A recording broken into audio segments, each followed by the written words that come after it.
Hello. Welcome back to my channel. My name is Kate Semeniuk. I'm a hypnotherapist, and here in this channel you will learn everything and all about our fears, panic attacks, and anxieties, and also heal, because I post lots of self-hypnosis meditations that you can listen to and you can program your mind for what you want. Remember, your subconscious mind is a muscle. It needs to be trained. Otherwise, it will run on Windows 98. Not a lot of stuff you can do there that you can do right now on Windows 11 or something. So train it, upgrade it, and it will work for you. Because for many people, and my clients, and I've had more than 1,000 sessions now, a lot of my clients say, is my mind against me? Why my mind is like torturing me, hurting me so much? Why am I doing that to myself? Just because your mind is not upgraded. That's it. Just the piece of missing information.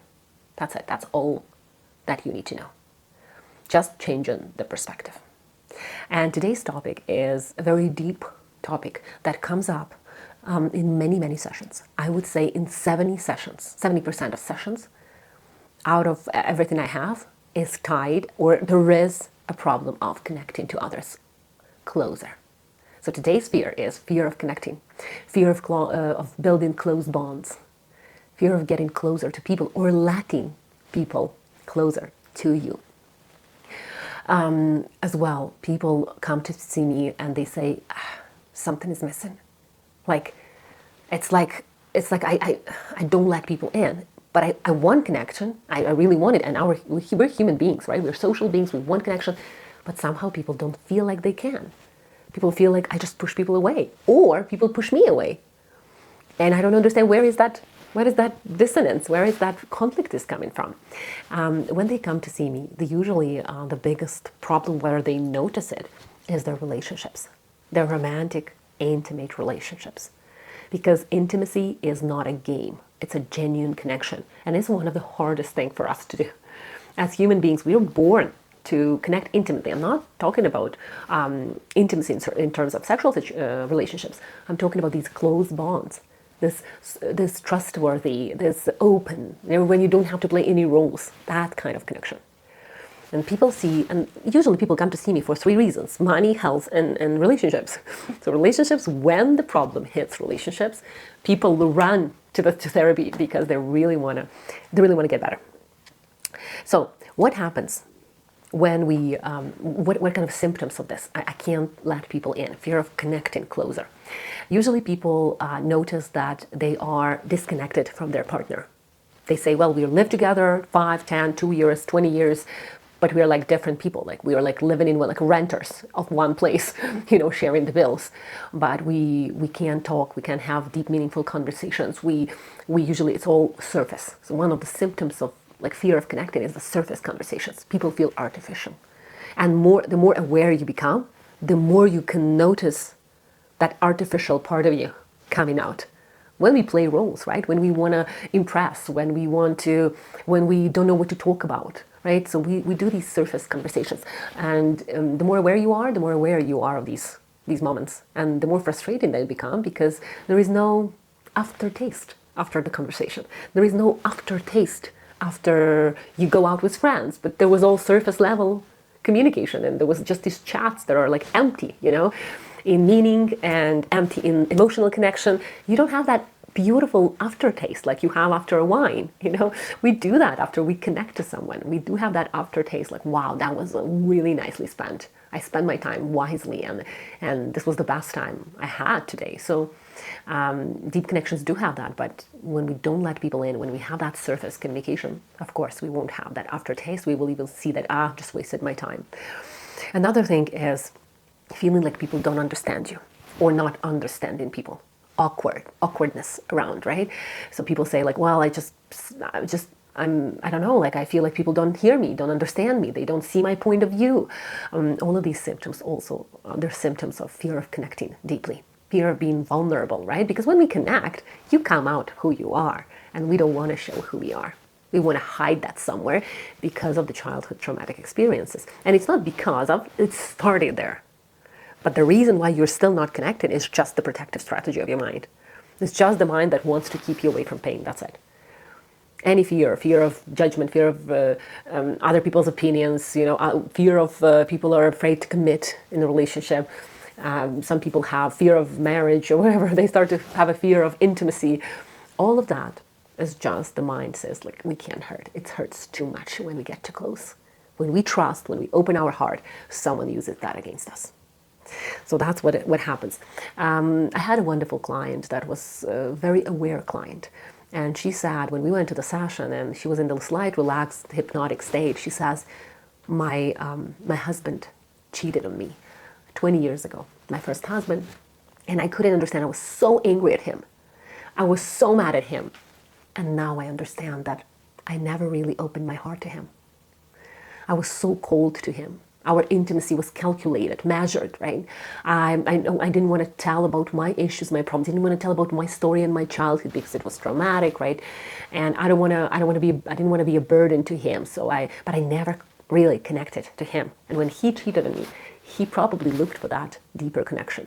And it's not only the man, it's the same as women. We seek connection. And people, when they seek deep connection, they might be very depressed, unhappy, or they go and search for that deep connection. So disconnection is the biggest cause, disconnection in the family, the inability or there is no desire to connect for whatever reason, right? But it's the biggest root cause of betrayals in families, right? Because if you're connected, you don't need anything else. Even if you feel not enough within, you have this core belief, you can work through that with your partner. You can work with that with a therapist, right? You don't need to go somewhere else to look for that connection. But that disconnection, yeah, that will cause it for sure. So what are the roots and causes of this fear? Fear to get close to people or to let people closer to you, right? The first one is the broken trust. The broken trust in people. For example, parents promised you something, didn't fulfill the promise. You trusted them with your life, and we as kids, we trust our parents with our life. And they hurt us. Of course, your first impression about people comes from your dad and mom. That's it. Then from your siblings. But that's all the impression about, are people good, kind, and loving and compassionate? Or are they mean, criticizing, hurtful, fearful, and angry? You're going to form these beliefs based on what you saw from your parents, how they interact with each other, and how they interact between you, and what attitude they have towards you. That's it.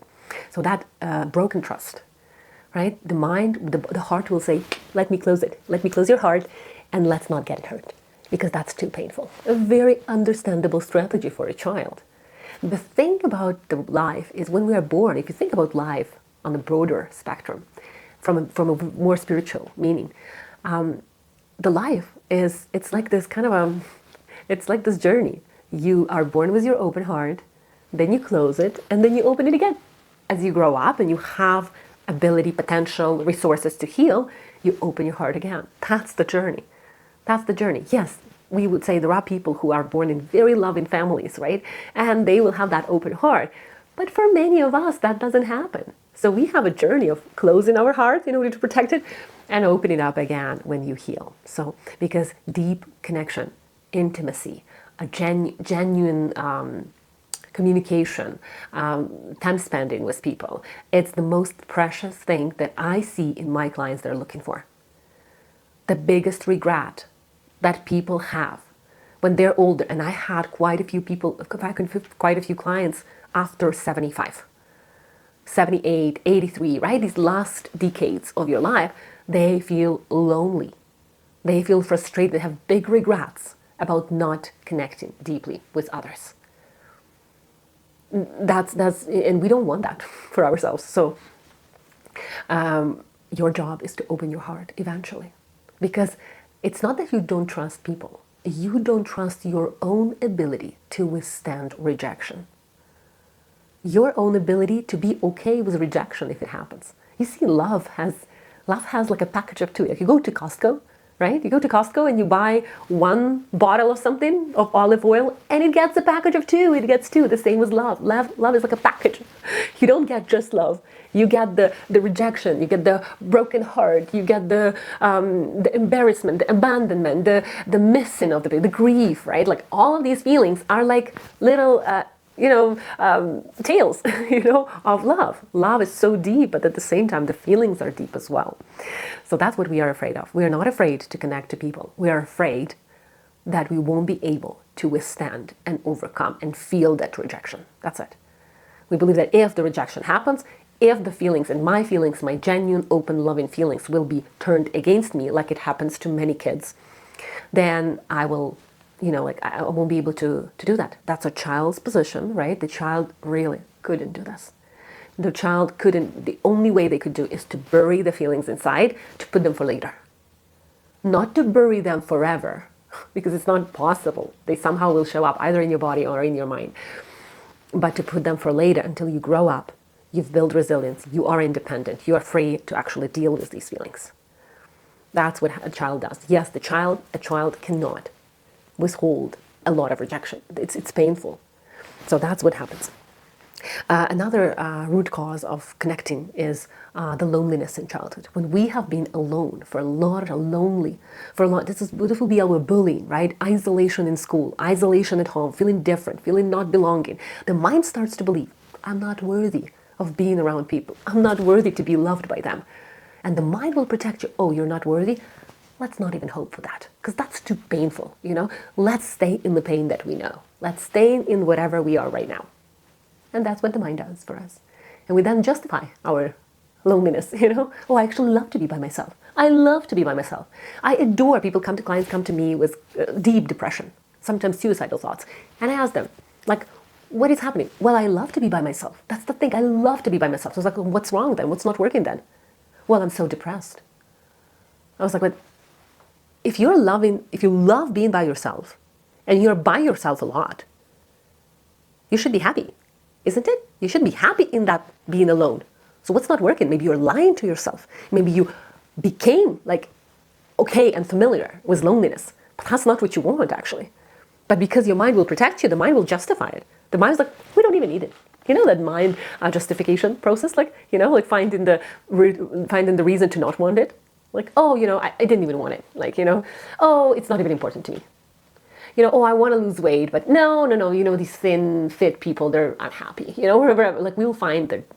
We'll justify our misery and our pain in order to not hurt that much. That's what the mind does. Mind is powerful. It's your servant. It just uses the tools that are from 1995. So you need to upgrade it, right? Another thing is the feelings that were turned against a child. Right? If I express my feelings, because what is connecting? Connecting is you feel the feelings with other people. When you're like, I'm me. I don't have anything to hide, So you're coming into the relationship, coming into the communication, coming into friendships, right? Just you, being you, right? I don't have anything to hide. This is who I am, full of love, full of kindness and compassion and fun and excitement, right? But when these feelings for a child were turned against them, of course they will well, what's the point in showing my feelings? I have to hide them. If you cannot show your feelings and express your feelings, right, around others, they will not see. They will see the discrepancy between what you say and what you feel, because you will suppress your feelings. So people, you can't fool the energy. You can lie, you can say whatever you want, but you can't trick the energy. People feel the vibe around you or around other people. So they will know. And then you are kind of questioning yourself, why people, don't want to be my friends, Well, maybe because there is a discrepancy between what you feel and what you say and how you behave. So that could be that lack of expression could be holding you back from really connecting closer. Another root cause is superiority complex. We have both inferiority complex and superiority complex. They do not go separately. They coincide, they coexist. So people say, oh, I'm not feeling good enough. And then people criticize others. So I was like, yeah, you have superiority complex just as you have inferiority. So superiority complex is when we believe we are better than others. I'm better than us. I had lots of, by the way, spiritual clients, very spiritual. And they have huge superiority, huge ego. Ego is more than when they didn't go on the spiritual path. Because their ego is not, I don't have any friends because there is nothing to talk to them about. I want to talk about these non-physical higher energies, and these people, they don't understand me. I was like, well, maybe people just want to talk about traveling. Maybe people want to talk about the world, about anything, but not what you're interested in, like maybe you need to be interested in other things other than spiritual path, right? So that's the thing. The superiority complex is when we believe we are better than others. Of course, it's harder to build deep relationship based on that superiority complex. And people say, well, I just need a person who will align, who will be on the same level as I am, right? And somehow these people are very lonely. Somehow they're very lonely. And so when they actually come, these people on the same level, they come into their life, they start to compete. That's what happens, right? Superiority complex doesn't let us be at peace. Superiority complex, that feeling that you're stronger, you're better, you're like smarter, you're more spiritual, you're more aware, right, than others, is just like, it doesn't let us. It doesn't let us be at peace. It actually holds us back from really connecting to others, from seeing how different people are, being excited about something else other than your interest, right? Because friendships that are built on connecting, not every, like friendships are not always built on the same interest, not always. Amazing, wonderful friendships are not always built on the same things. So being genuinely interested in other traits, in other hobbies, in the things that are, the more you read, by the way, of different literature, right? The more aware you are of what's happening in the world, the more conversational you become, and the better of the partner in conversation you can be. So, superiority complex is huge. I'm better than others, right?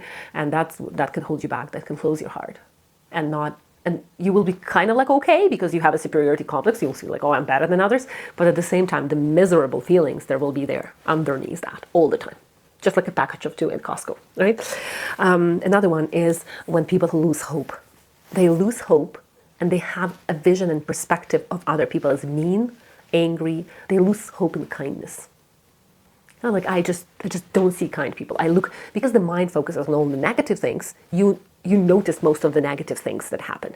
The criminals, the crimes, the horrible things that happen to kids, and to other people, to women, to men, to like people, to humanity in the world, to animals, to the nature, right? You notice that and you see like people are evil.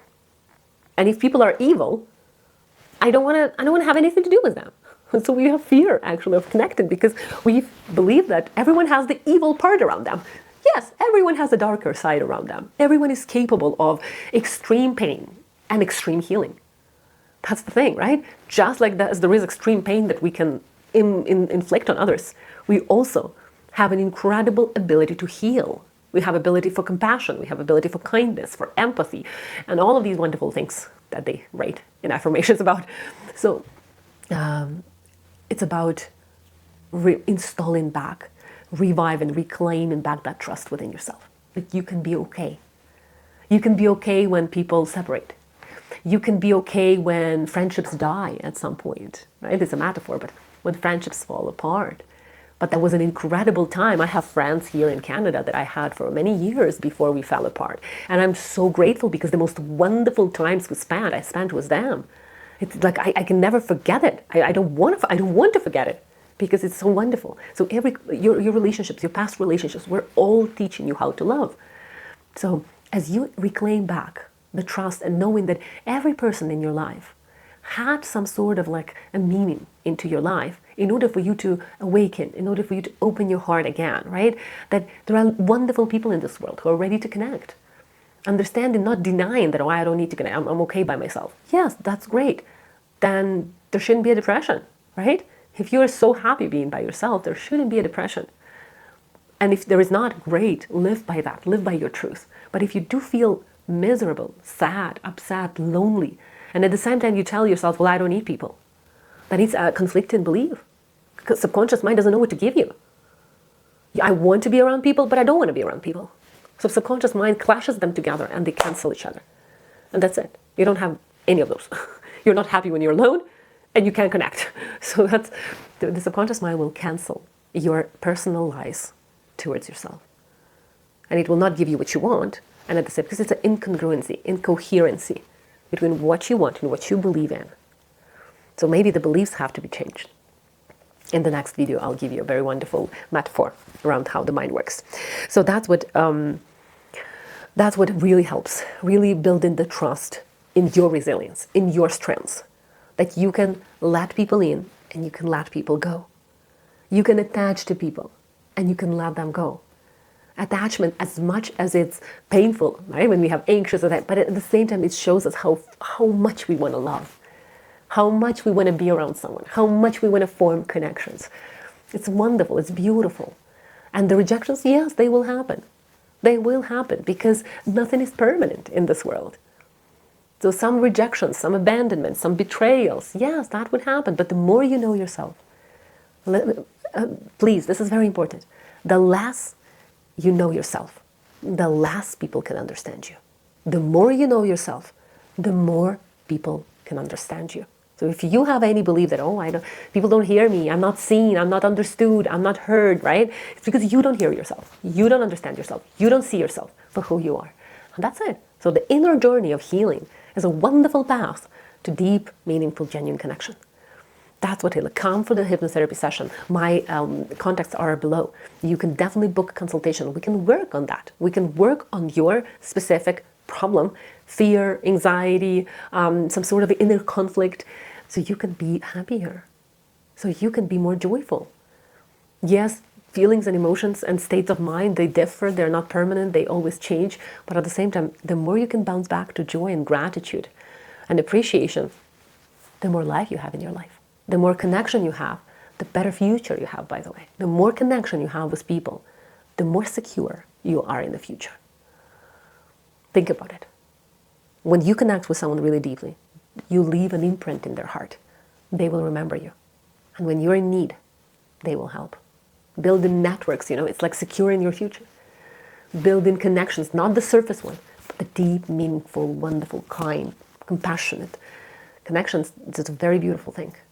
Whether it's romantic, or it's friendships, or it's at work, let people in. And they can show you their kindness. And even if they don't, right? That's life. That's life. You test what you want by understanding what you don't want. So I hope that was wonderful. I hope that was understood what is behind that fear of connecting to others. That closed heart, if you open it up, you will have the depth of life.